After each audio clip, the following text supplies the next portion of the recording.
الحمد لله كفى وسلام على عباده الذين اصطفى اما بعد فاعوذ بالله من الشيطان الرجيم بسم الله الرحمن الرحيم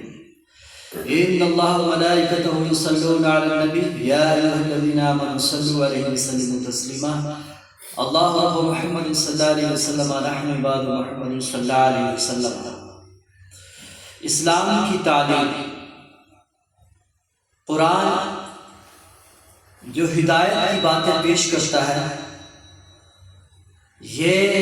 اللہ تبارک و تعالیٰ کی وہ کتاب ہے جو سارے انسانوں کے لیے رحمت ہے اور سارے لوگوں کے لیے اللہ تبارک و تعالیٰ نے اس کو کافی بنایا۔ پیارے نبی صلی اللہ تعالی علیہ وسلم کو رب نے تمام عالمین والوں کے لیے رحمت بنا کر بھیجا اور اس قرآن کو تمام لوگوں کے لیے ہدایت بنا کر اتارا۔ یہ بات سمجھنے کی ضرورت ہے، سارے انسانوں کے لیے اللہ تبارک و تعالیٰ نے قرآن کو ہدایت بنا کر اتارا اور سب کے لیے اس میں دعوت ہدایت ہے، چاہے عرب کے لوگ ہوں یا ہند کے ہوں یا سندھ کے ہوں، دنیا کے کسی بھی خطے کے ہوں، سبھی کے لیے اس میں ہدایت ہے۔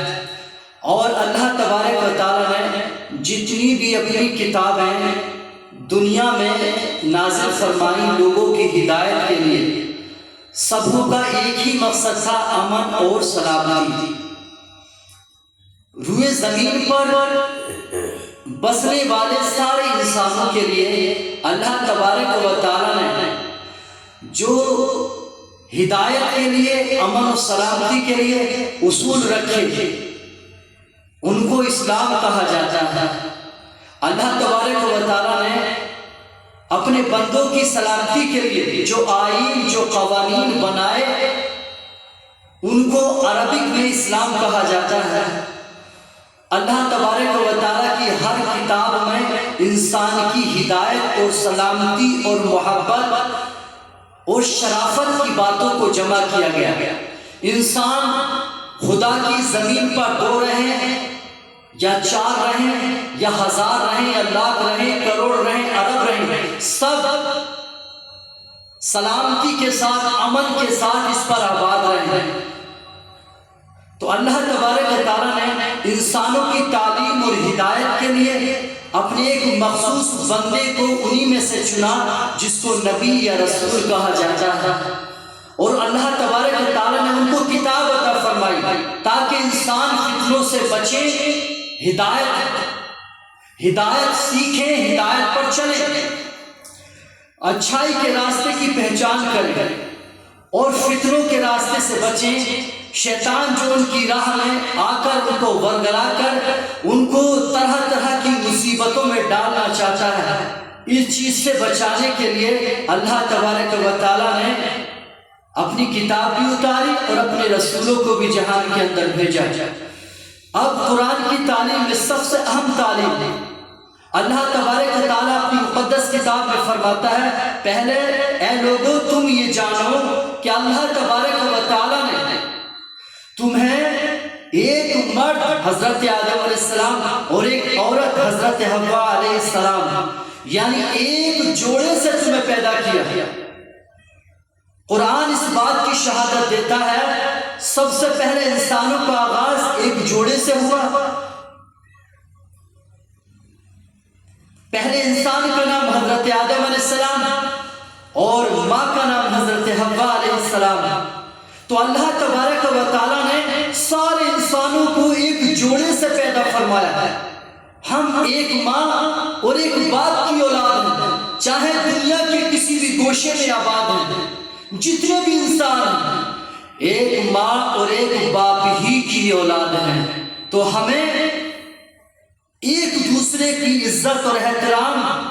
کس طرح کرنے کا حکم ہے، ہمیں ایک دوسرے سے کیسے کلام کرنا چاہیے، یہ بھی قرآن بتائے گا۔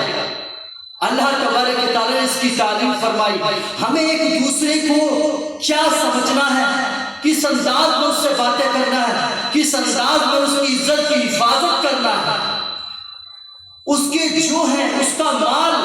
اس کی جان، اس کی عزت، اس کی آبرو، وہ اس کی عزت تمہاری عزت ہے، اس کی آبرو تمہاری آبرو ہے۔ یہ انسان کا نظریہ اگر ہو جائے،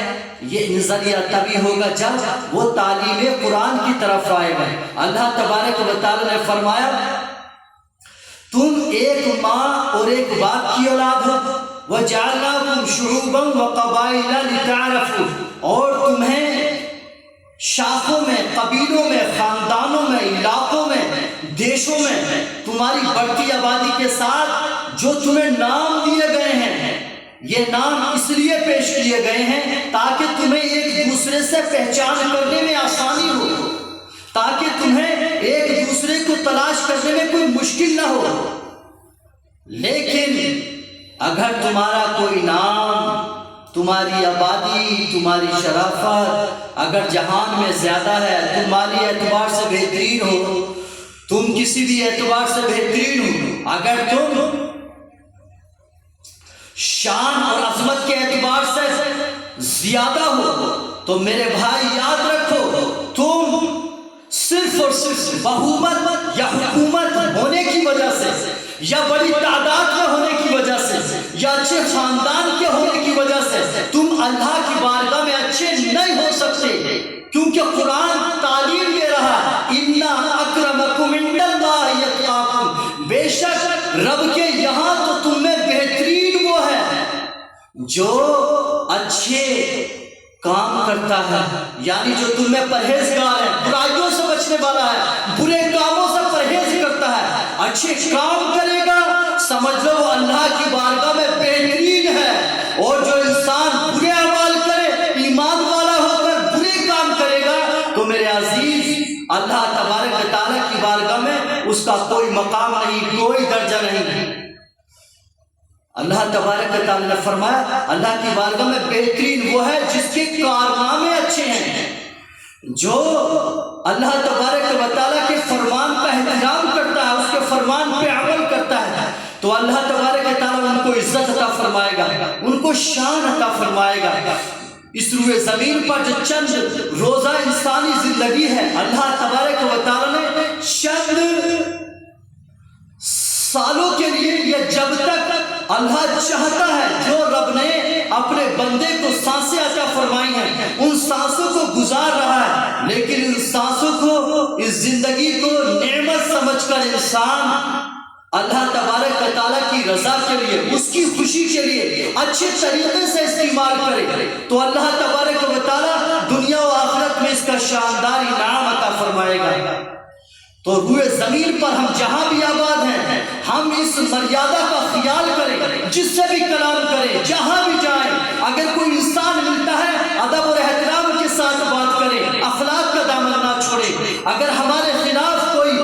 اس کا انداز ہو جاتا ہے، یا اس سے کوئی برا برتاؤ ہو جاتا ہے، یا کوئی تکلیف ہو جاتی ہے، تو ہم تکلیف کے بدلے تکلیف پہنچانے کی کوشش نہ کریں، بلکہ ہم اس کی سوچ کو بدلیں، اس کے نظریے کو بدلیں، اپنے عمل کے ذریعے سے، اپنے انداز کے ذریعے سے ہم اسے اچھا عمل کر کے دکھائیں، اچھا سلوک کر کے دکھائیں۔ وہ جو اس سے جانوروں کی تصویر نظر نکل رہی ہے، ہم انسان بن کر دکھائیں،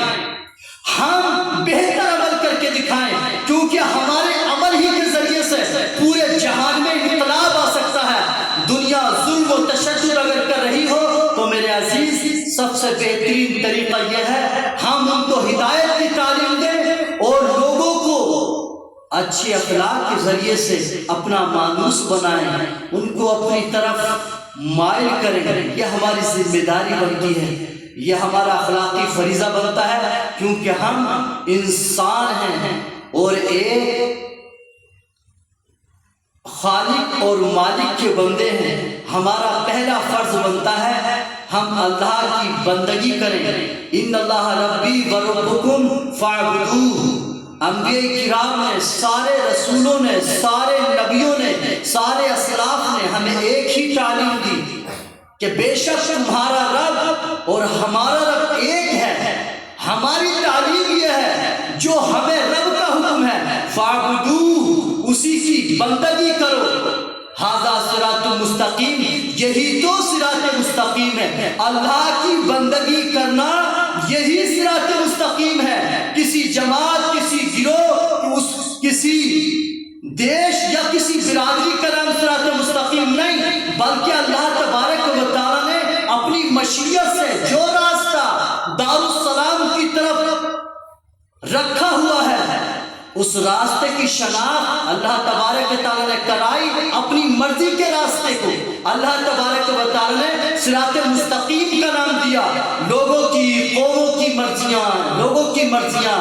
جہان کا اسلوب، جہان کا طریقہ، اس کا نام صراط مستقیم نہیں، بلکہ مشیت الہی کا نام صراط مستقیم ہے، اور جو اس پر چلے گا اللہ تبارک و تعالیٰ اس کو دارالسلام کی وادی میں داخل فرما دے گا۔ اللہ تبارک و تعالیٰ کی بارگاہ میں دعا ہے اللہ ہم سب کو صراط مستقیم کی طرف گامزن فرمائے،